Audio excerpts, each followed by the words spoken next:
Hello and welcome to this week's What Were They Thinking?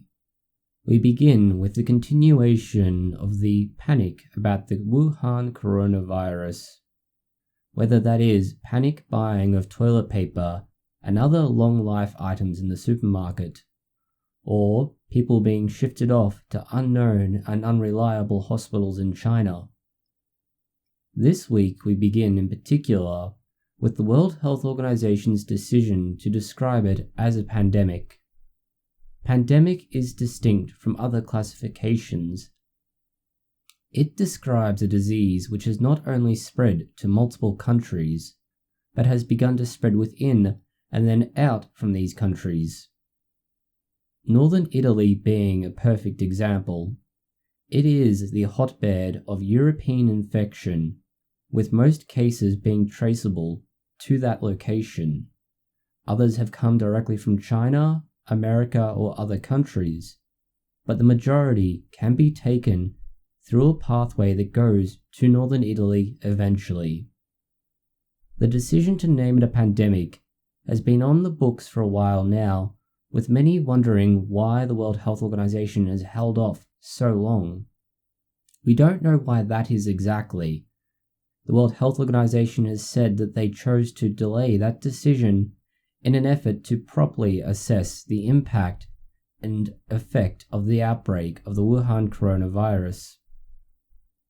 That means there are now 118,000 cases in 114 countries, and a little over 4,000 people have died in that time. Thousands more are infected and trying their best to survive, while the World Health Organization continued to twiddle their thumbs and mull over the possibilities of declaring this a pandemic. In response to the worldwide pandemic of the Wuhan coronavirus, there has been discussion about something called flattening the curve, and why it is essential to controlling the pandemic. It is perhaps best demonstrated with this visual analog.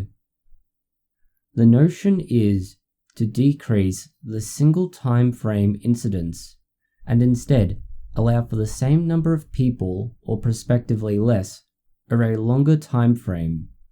This means the impact on health services and other critical infrastructure is reduced. Flattening the curve is achieved by limiting the availability of new hosts and the spread of the Wuhan coronavirus. This can be through quarantine, self-quarantine, closure of public gathering places, or infrastructure like schools. Either way, it means there are fewer people with the Wuhan coronavirus at any one point in time. This means you don't wind up with millions upon millions needing medical care urgently, like is occurring in Italy. That will obviously increase the duration in which the Wuhan coronavirus has an effect, but it also gives us time to develop vaccines, test them, and then begin implementing them.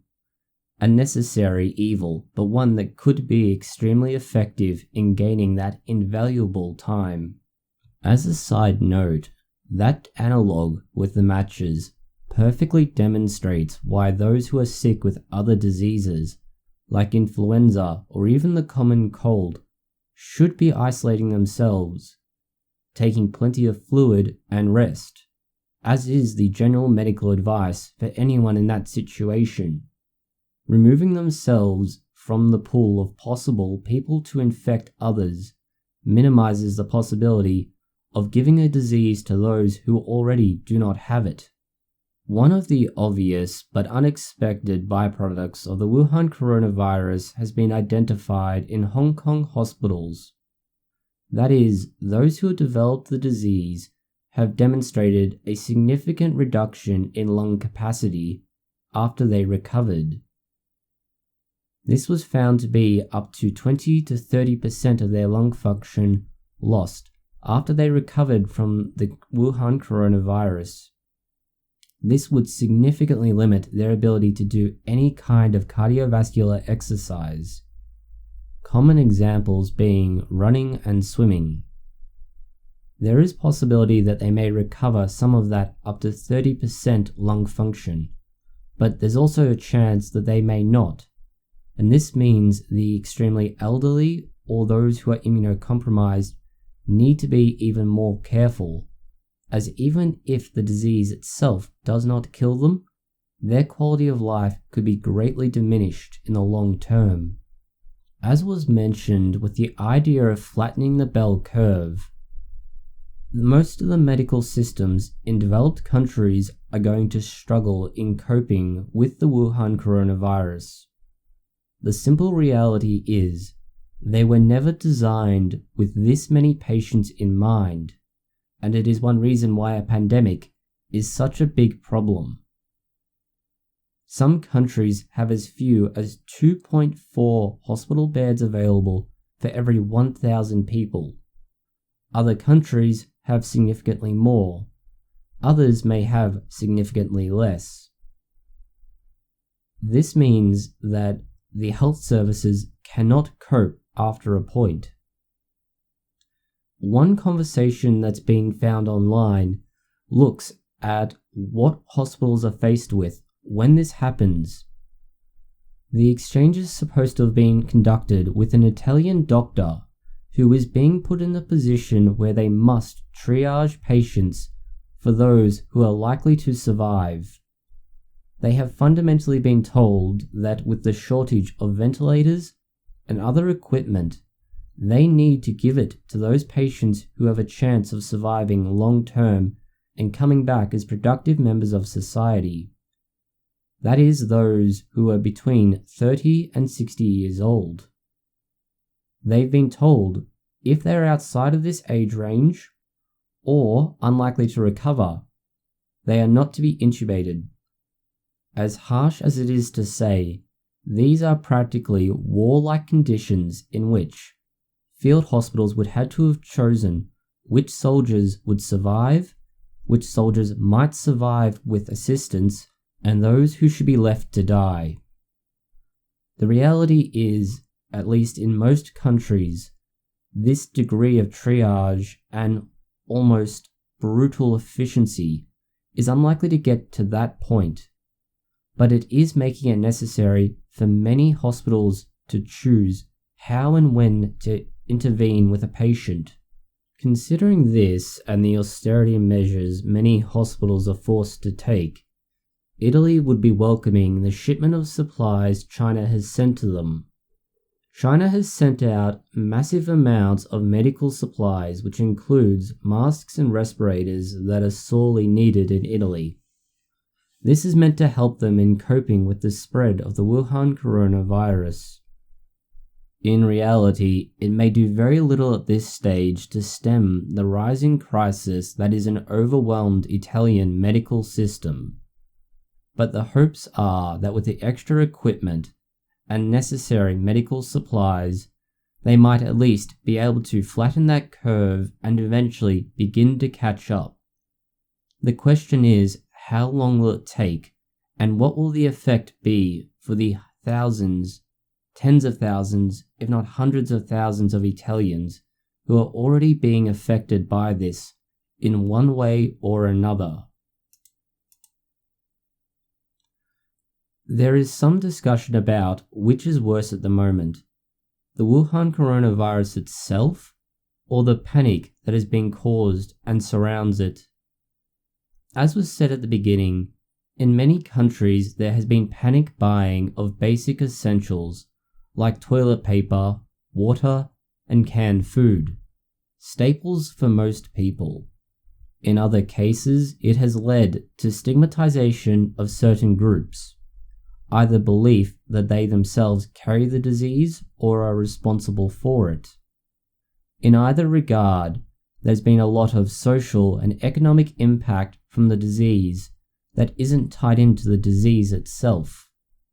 Consider whether or not you would ever have seen this kind of behavior in response to another relatively similar condition like influenza. The simple reality is, people are reacting in a way that is completely out of proportion to the degree of concern and threat that the Wuhan coronavirus presents at present. So long as basic precautions are taken, so long as reasonable hygiene is kept, and people do not go out and do dumb things like throw a coronavirus party to get themselves immunized, everybody will come out the other side relatively well. It's not just individuals and the wider public that has been affected by paranoia and unnecessary concern. The joint Russia-Europe Mars mission has been postponed until 2022. This decision has been partially attributed to the spread of the Wuhan coronavirus. Going now from the negative effects of all of this on research, we now have at least something positive to report. Scientists have been able to find a way to make hydrogen fuel. That's nothing new, and anyone with a basic understanding of chemistry can do the same. The barrier to it has always been efficiency. It's incredibly inefficient to turn hydrogen from water into a fuel, given the amount of energy required for that process to occur. Chemically, it's often more expensive to produce it that way than it is to sell it.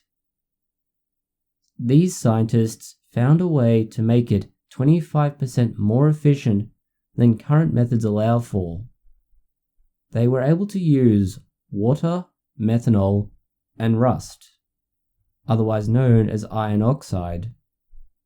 Using iron had another benefit. Unlike the titanium-based methods, there was no way for the oxygen and hydrogen to recombine. This then diminished the problems that come with the risk of explosion. That meant that one of the other concerns is flammability, and that is also the reason hydrogen fuel hasn't really taken off the same way that electric cars have. A further benefit to this method is the duration. The researchers involved were able to keep their conversion and generation of hydrogen going for 400 hours. This theoretically means that we could have a viable means of creating energy on the go, replacing our reliance on fossil fuels with a renewable energy source, like water. The process of using hydrogen as a fuel only produces water in the end and energy, both of which are useful. Speaking of useful things, at least in America, spring has arrived early. Arguably, many gardeners and those who enjoy being outside would be happy, but that's not necessarily a good thing for the entirety of the ecosystem. Spring brings with it warming weather and changes to the larger environment. Simple examples include flowering plants, but it could also include rising soil temperatures, rising ambient temperatures, increases in light, and a number of other things that could affect both plants, animals, and bugs. Take, for example, the impact this could have on birds in the mating season. If birds reproduce as a species in spring, and the spring weather arrives too early, they might reproduce too soon, leading to their young being put in a situation where a cold snap could wipe out an entire new generation. The same problem occurs when one species relies on another. For example, a bug species that eats pollen might need the flowers from a tree that takes time to both flower itself and produce the necessary buds that aren't there yet. If those species wake up too early, they might wind up starving due to a lack of food sources. That could also mean that some birds may eat all of those insects too soon, allowing nothing for the rest of the year. Even for humans who do enjoy being outside, this could bring with it other more obvious problem: allergies. Springtime is when the air is full of pollen. An early spring means an early rise in pollen concentrations, which leads to a direct influence, and generally an unpleasant one, on those who have pollen allergies. This particular pattern was identified not only through research itself, but through the collaborative work of scientists and citizen scientists, or those in the public interested in helping the research go forwards by documenting what is happening around them and reporting back to various programs. One final item we came across shortly before this video was published regards the incubation period for the Wuhan coronavirus. A German study has found that they cannot culture it after roughly 10 days of infection. That is, those who are recovering will not be able to infect others. Although it is a preprint survey and has yet to be peer-reviewed, this could be important. Thank you for watching this video. If you found it interesting, consider liking, sharing, and subscribing. Please post any comments, questions, or suggestions below.